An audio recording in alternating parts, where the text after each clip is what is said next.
Datuk Yang Di-Pertua dan ahli-ahli yang berhormat, Belanjawan 2026 ini memperuntukkan sejumlah 1.938 bilion ringgit untuk perbelanjaan mengurus termasuk caruman kepada kumpulan wang pembangunan sebanyak 450 juta ringgit. Sektor sosial kekal menerima peruntukan terbesar iaitu 323.8 juta ringgit atau 72% daripada keseluruhan perbelanjaan pembangunan. Peruntukan untuk sektor ekonomi ditambah kepada 92.8 juta ringgit atau 21% berbanding 4% dalam Belanjawan 2025.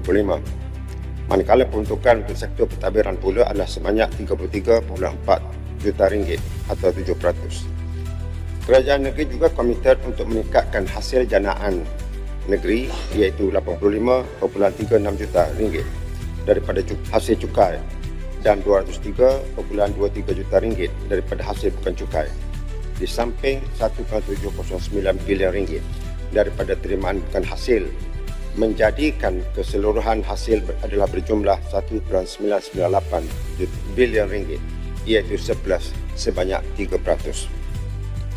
Datuk Yang Di-Pertua dan ahli-ahli yang berhormat, Belanjawan 2026 ini adalah bertemakan memacu potensi, melonjak prestasi.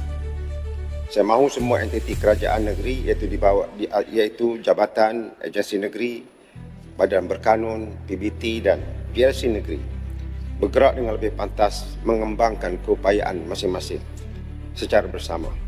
Seterusnya meraih pencapaian yang lebih memberangsangkan ke arah merealisasikan visi Terengganu Maju Berkat Sejahtera menjelang tahun 2030.